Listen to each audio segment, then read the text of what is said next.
Hello everybody, thank you for joining me tonight. It's the second one this week after our usual live chat on Tuesday. We thought we'd best do something about COVID because the whole world's going to lockdown again. I thought I'd better run through a few benefits for you.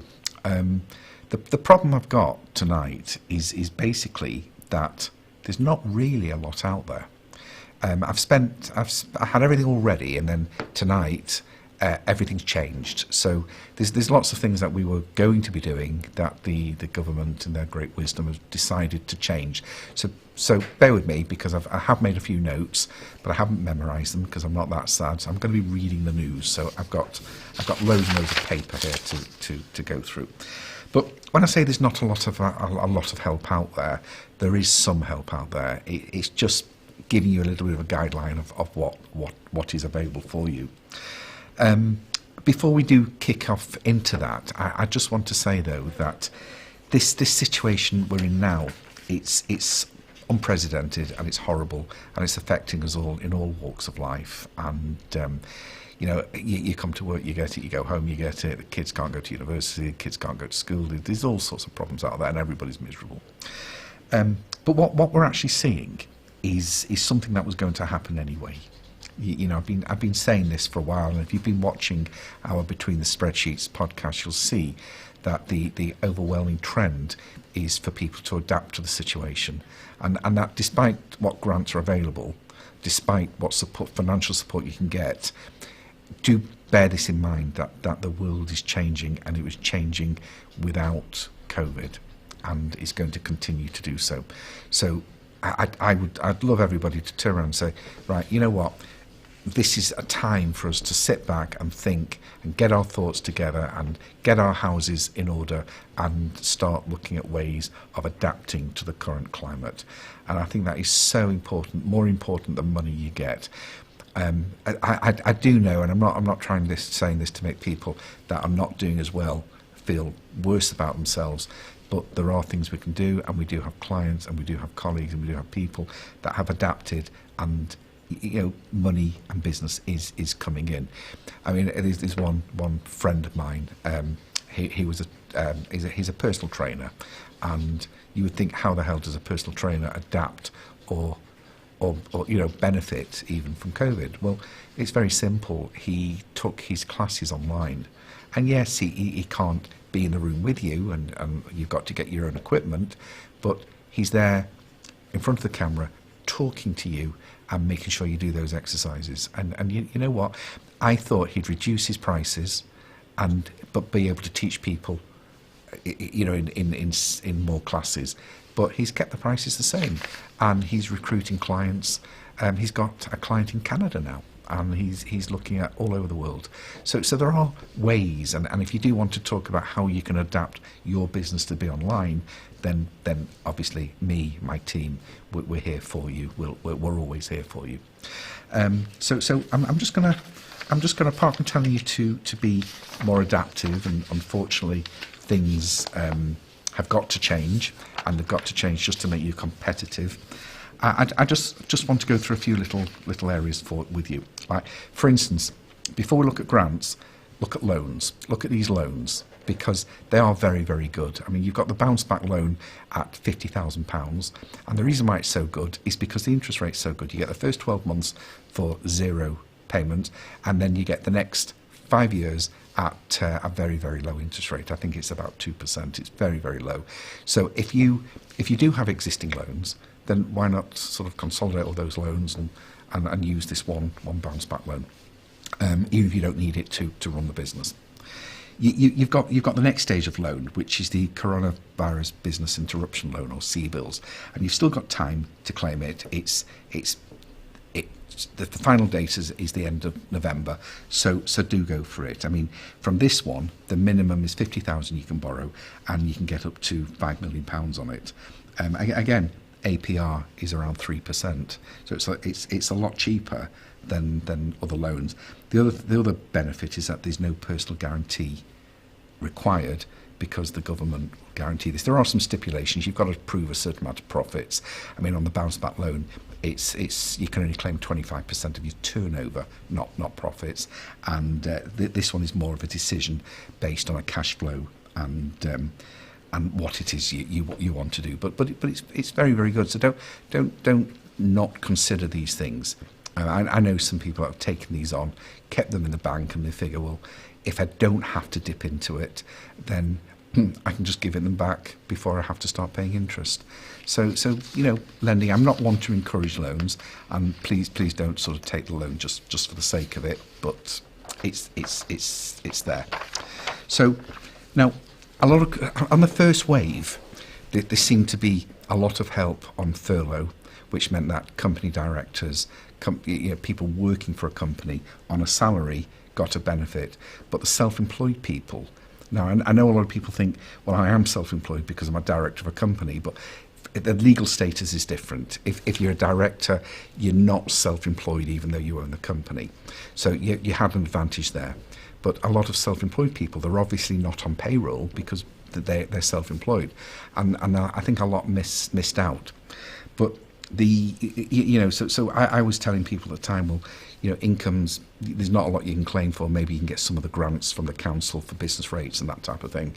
But at the end of the day, maybe look at what benefits there are for you. And I know these universal credit, and I think some people have been surprised at the amount of money they've been able to get from universal credit, especially if they've got kids or people living with them that's shielding or not too good. It's worth making the application. So all you have to do is contact the Social Security people. Just go online and find them. They're very easy to find, and you can fill in applications online to see whether you'd actually be able to get it. So going online, just do it. Just have a look at it. It's not something we can help you with. I'm not that well up on how the benefit systems work, but certainly do go and have a look at it. I mean, if you're at high risk and you have an underlying condition, you might be able to get it. You might even get it if you're self-isolating because you've come in contact with people. But it is out there, so it's a shame. It's a shame not to go for it. Now, if you have been hit hard and you need money now, there is a possibility that you could get some advance payments while the credits do come through. But have a go. The other thing is, as well, when it comes to paying tax, if you've got self-assessment tax returns, you can put your payment off till January next year, January 21, so you don't have to pay it till then. But what you can also do, as long as your tax bill isn't more than £30,000, you can actually pay it off in monthly instalments now. So that's a big bonus. So you've not got a big bill to face next year. You can start paying it off over 12 months. And the only thing to note is that there is an interest charge. I think it's around 2%. I think it's 2.6%.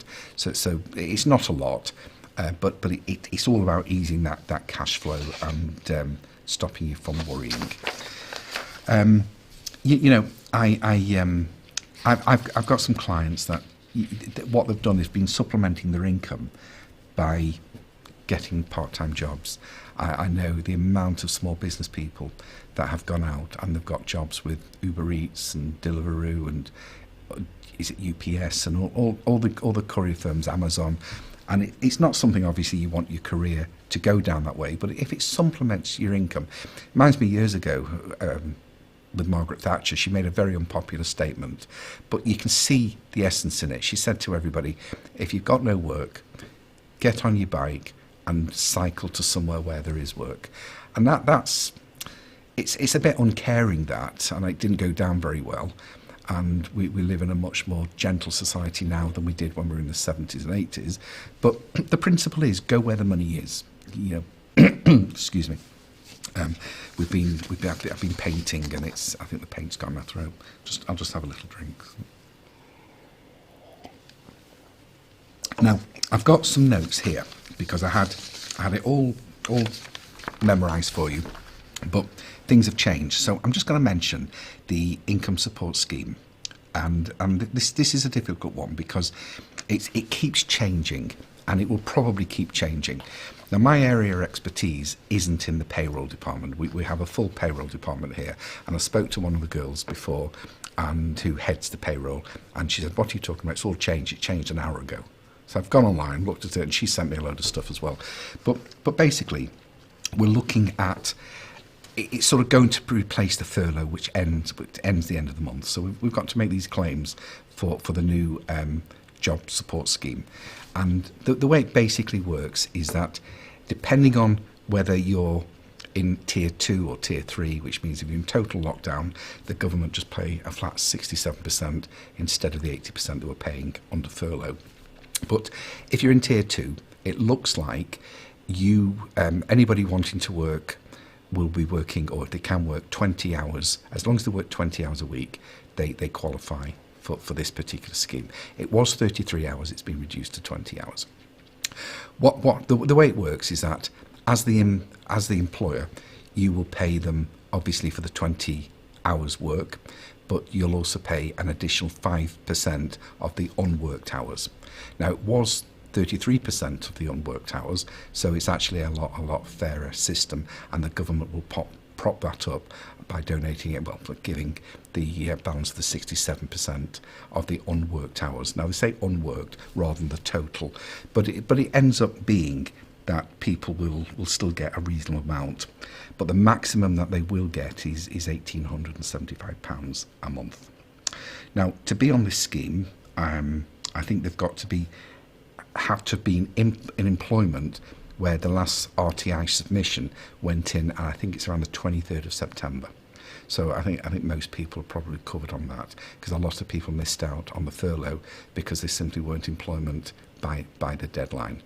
So we've got that. We're also getting another benefit for self-employed workers, because it's 62% covered by the state, not 67%. So the employee will probably still lose about a third. And it is the 23rd of September that they've got to be on the payroll by. Now, the other areas that we've got to look at is the amount of monies that the grant for self-employed people will get. Now, it has improved, and it's gone from 20% of your average monthly profits to 40% of your average monthly profits, up to a maximum of £3,750 a month. So that's quite good, but you've got to prove these profits, and the government are basically looking for 3 years' worth of accounts. If you haven't got 3 years, then they'll take up to 1 year and sort of use that as a basis of estimation. So that they are really, really trying to be very, very fair about this. So you claim what you can. If you're not sure how much money you've made, just let me know, or let my company know, and we'll have a look at it. If we don't act for you, we can still have a look at your accounts and give you an idea of what you need to be paying, what you need to have earned, and what you're likely to get. There's a lot of businesses out there that are affecting this. I mean, I didn't know that there's actually 5 million self-employed workers in the UK. And it's something that it's going to be a major problem if people aren't looked after here, especially if they don't fall into any sort of job security scheme. Not everybody will be eligible, because if you've not been trading, if you've got no accounts, if you've not traded in the tax year 2019 to 20, you've got profits of more than 50,000 a year, then you're not going to be applicable. And if you've not, the point is, if you've not got any paperwork, if you've not kept any accounts, then you're going to have problems, and you'll probably not be eligible for this scheme. So it all depends. So just to summarise, because I'm stuttering a bit here because it is a bit complicated. If you're self-employed and you're earning less than £50,000 a year, and you were trading in the 1920 tax year, then you should be okay. You just need to make sure that you've got accounts, you've got paperwork, and you've got everything that you need to prove what your income is, because that's what it's all about. What I've been finding is that there are a lot of grants out there. There's a lot of ways that you can gain some sort of financial assistance. The problem is that it's all very dependent on where you are and what you do. So if you're there's grants from different companies, different councils, and it's all depending on where you fit. So if, for instance, you've you're a charity, or you're helping people that are in the music business, or some others, if you're helping to put people in financial services, or you're doing some sort of benefit to the community in any way, or your turnover is below a certain amount, or you live in a certain area, or you've been affected in a certain way, then these grants are there. Now, I've got on my screen here, I've got 80 pages of grants that I could offer to you. I mean, for instance, there are £20,000 and £30,000 available to charities, social enterprises, and some not-for-profit organisations that are supporting women. You've got one here that help with pets. You've got all sorts. You can get £1,000 here for people that are sustaining creative development, like 3D animation, stuff like that.